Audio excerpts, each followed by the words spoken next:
بسم اللہ الرحمن الرحیم۔ شب معراج بہت ہی قریب ہے اور دستک دینے والی ہے، اور ہر مسجد میں اب معراج کے اوپر بیان بھی ہوگا۔ معراج کی رات کا واقعہ ہر ایک مسجد میں سنایا بھی جائے گا۔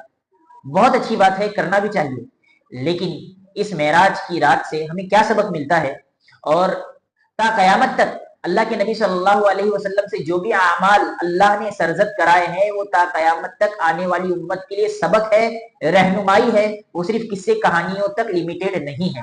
اسی طرح معراج کی رات بھی قصے کہانیوں تک لیمیٹڈ نہیں ہے، بلکہ تا قیامت تک آنے والے لوگوں کے لیے رہنمائی یہ رات کرتی ہے، یہ واقعہ کرتا ہے۔ آئیے سمجھتے ہیں۔ نمبر 1، سب سے پہلے ہمیں اپنی زندگی میں نمازوں کو پرائرٹی دینی چاہیے۔ ہمارے جتنی بھی ضرورت ہے، چاہے وہ دنیاوی ہو، بہت زیادہ امپورٹنٹ کام کیوں نہ ہو، جب نماز کا وقت ہو جائے تو ہمیں نماز کی پابندی کرنی چاہیے۔ اللہ ہم سب کو نماز کا پابند بنائے۔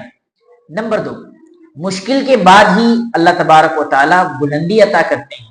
آپ کو پتا ہونا چاہیے، معراج کا یہ واقعہ پیش آنے سے پہلے اللہ کے نبی پر 3 صدمے گزرے ہیں۔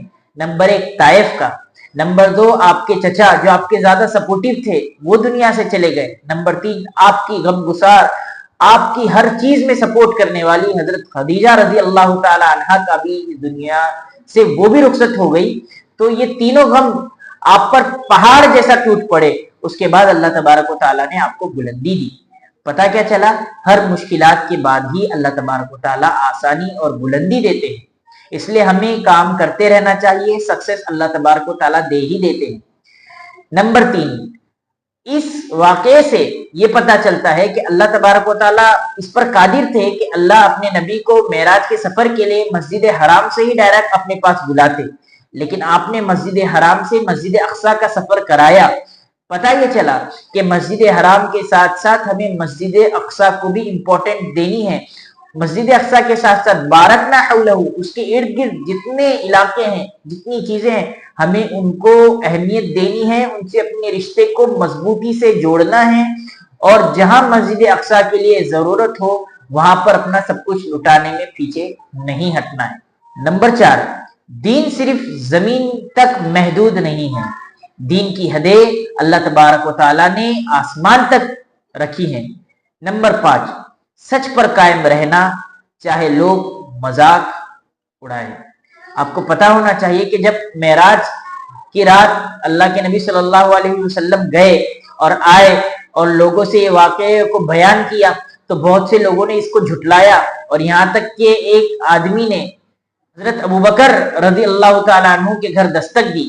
لمبا واقعہ ہے، لیکن آپ نے سچ کو مانا، سچ کی تصدیق کی، چاہے لوگ جھٹلانے والے موجود تھے۔ نمبر 6، نبی کی رحمت اور امت سے محبت اس واقعے سے ہمیں پتا چلتا ہے کہ معراج کے وقت میں جب اللہ نے تحفہ دیا نماز کا، 50 نمازیں اللہ کے نبی کو دی، تو آپ نے امت کی مشقت کو دیکھتے ہوئے 5 کروا دی، اور وہاں پر بھی جب اللہ تبارک و تعالیٰ نے نبی کو سلام کہا، نبی کو دعائیں دی، تو اللہ تبارک و تعالیٰ سے آپ نے امت کے لیے بھی دعا اور سفارش کی اس جگہ پر بھی۔ تو اس واقعے سے یہ پتا چلتا ہے کہ نبی صلی اللہ علیہ وسلم اپنی امت سے کتنی بے انتہا محبت کرتے ہیں۔ پھر اس سے یہ بھی سبق ملتا ہے اخلاق اور زبان کی حفاظت کتنی ضروری ہے۔ آپ نے اس معراج کی رات میں بہت سے لوگوں کو دیکھا جن کو عذاب ہو رہا ہے، کسی کو حسد رکھنے کی وجہ سے، بغض رکھنے کی وجہ سے، چغل خور کو عذاب مل رہا ہے۔ تو ہمیں اپنے اخلاق کو، کیریکٹر کو سدھارنا ہے اور انسان بننا ہے اور انسانیت کا ہمدرد بننا ہے۔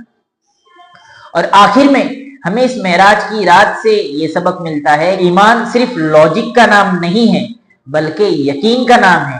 معراج کی رات میں وہ واقعہ پیش آیا جہاں پر لاجک اور جہاں پر انسان کے دماغ کی سوچنے کی طاقت اور حد ختم ہو جاتی ہے، اور وہاں پر اللہ تبارک و تعالیٰ کا حکم، اللہ تبارک و تعالیٰ کی جنت، اللہ تبارک و تعالیٰ کی جہنم کا آغاز ہوتا ہے۔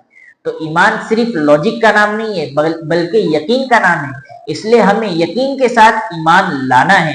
اور جو معراج کی رات کو جھٹلاتا ہے، جو معراج کے واقعے کا انکار کرتا ہے، گویا کہ اس نے قرآن کی آیت کا انکار کیا، اور جو قرآن کی آیت کا انکار کرتا ہے تو اس کے ایمان کی حفاظت کا ذمہ اللہ اس سے ہٹا لیتے ہیں۔